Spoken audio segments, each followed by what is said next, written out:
Watch this video if you're thinking about applying rice water on your hair and skin. After trying rosemary water on my hair for a month, I am back with another video, and this month we're going to be trying rice water. I think we all know that rice water is supposed to be good for your hair, and I think we've all seen the pictures of these Chinese tribes with super long silky black hair. Now on the internet you're gonna find a lot of contradicting comments. Some people are saying negative things about rice water. So this is going to be a very personal review since I'm trying it on my type of hair, which is bleached blonde damaged hair, and on my type of skin. For your hair, rice water is supposed to increase hair volume, give you better shine, stronger follicles, prevent dandruff, and in general it's just an anti-inflammatory. Now rice water on your skin is supposed to help with dull skin, pimples, uneven skin tone, fading scars and blemishes, and it's supposed to increase collagen synthesis. So when I say skin, I tried rosemary water on my face and on my elbows. Now when you use rice water on your face, it should act as a toner, so it helps with brightening and tightening and whitening. So making rice water is very easy. So you're gonna want to rinse half a cup of water. Don't rinse it a lot or you're gonna start getting rid of the rice elements that you need. So just simply rinse them to get rid of all the dust or whatever is on the rice. Place them in a container and add 2 cups of water. You can do 3 cups of water, but I don't feel like it's necessary unless you have really thick long hair. But for me, 2 cups of water was enough for my hair and for my skin.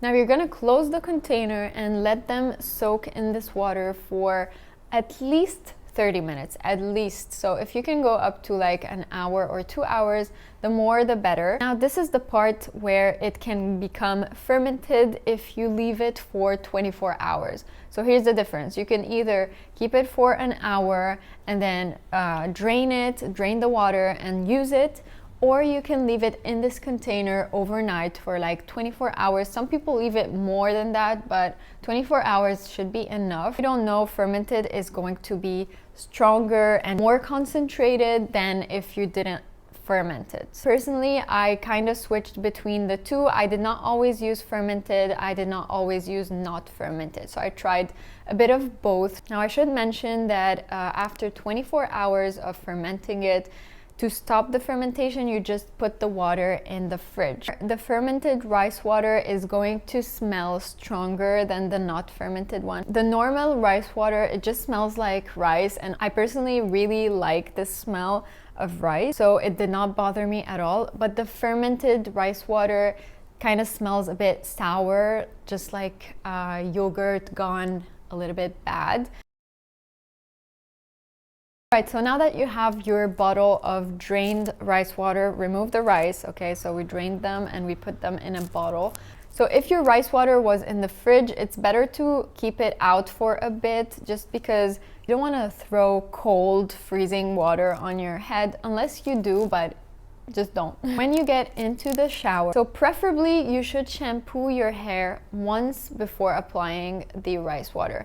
Some people say not to shampoo twice because the rice water is already very strong and it can dry your hair. So I found that shampooing once is enough, and it's not gonna make your hair oilier, so don't worry. So once you're done with shampooing and rinsing your hair, so just drain the water out of your hair just like you would do for conditioner, and then throw the rice water on your entire head. If you're spraying, you should just spray the roots and massage them, and then open your bottle and just throw the whole thing on your entire head. It should get everywhere. Try to just massage your scalp for at least a minute or 2, or you don't even have to massage it, but it's just recommended. Now once you applied the rice water, it's very important that you do not drain it. Don't press your hair to get rid of the excess water or anything. Just grab a clip, a hair clip, and put your hair up in a way that the water is not completely going from your hair, if it makes sense.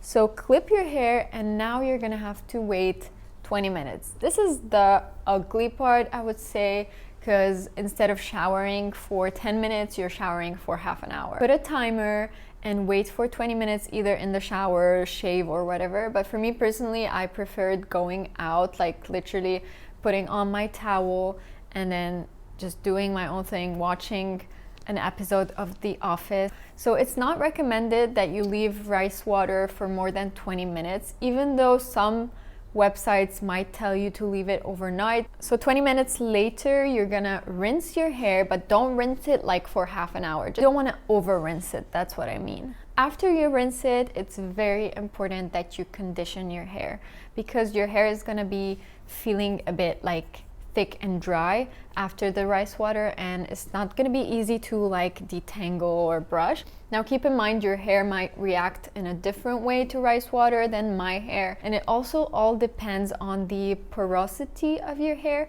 So if your hair is low porosity, which means that your hair does not absorb easily, and the way you can tell if your hair is low porosity is by throwing a bit of water, like a drop of water on your hair. If the drop of water just slides away from your hair and falls, it means your hair is low porosity. But if it absorbs into your hair and gets wet, so that means it's high porosity, which is better, which means the rice water is going to actually be absorbed by your hair. Condition, rinse your hair, and then brush it, style it, apply whatever product you usually apply. Now let's talk about how many times you should be doing this.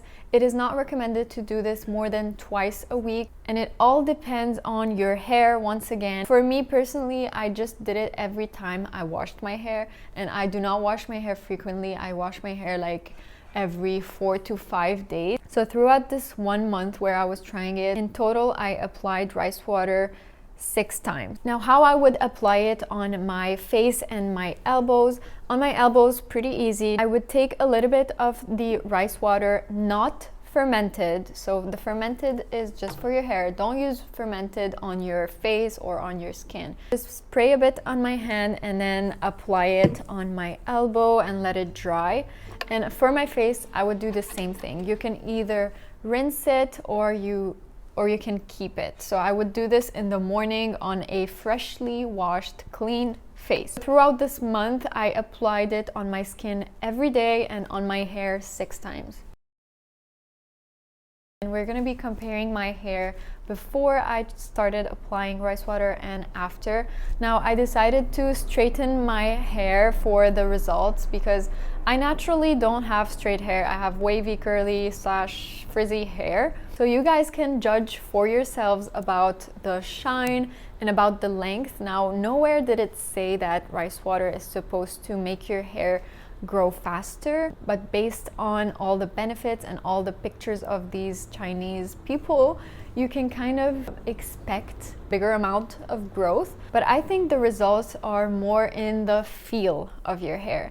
It feels way stronger. Even after the first application, I could feel like my hair was heavier in a way. In terms of shine, it's very tricky business here because over applying rice water, or if it's too strong on your hair, it's going to actually dry your hair instead of making it shine. So I personally feel like I over applied rice water during this month, and I feel like my hair would prefer 1 application per week or even 1 application every 2 weeks.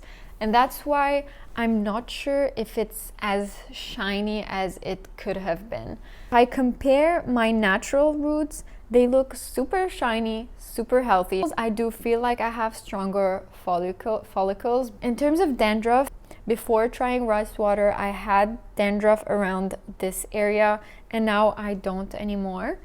For my skin, you guys are gonna have to judge for yourselves about the elbow. I haven't seen the before and after yet, but this is me after. My left elbow is way worse than my right elbow. I don't know why, so this is my main issue here. It's not completely gone at all. I don't think it made a huge difference. I think I need something stronger for my elbows. For my face, I definitely over applied rice water. Like, I would not recommend putting it every day on your face and leaving it on. Unless you're gonna rinse it, maybe it's different. Now, on the internet, it does say that rice water for your face is better for oily skin, and I don't have oily skin, but I still went with it. I don't know why. So it did make my face feel a bit drier, and I have a very dry nose, and it got even more dry, like to the point where it was a bit flaky. But the benefits of rice water on my face was that it did make it tighter. It does feel very like anti-aging in a way, so I will keep applying it on my neck because I feel like necks tend to age really fast with wrinkles and stuff, but I would not apply it on my face every day. If you have oily skin, it might be great for you to do it every day. Now, am I gonna keep applying rice water on my hair? Yes, but less frequently. So once again, I remind you that this is all based on my personal experience. Your experience with rice water might be different, but I just wanted to try to answer every question that I had before trying it. Let me know in the comments down below what you want me to try next, and I will see you in my next video. Bye.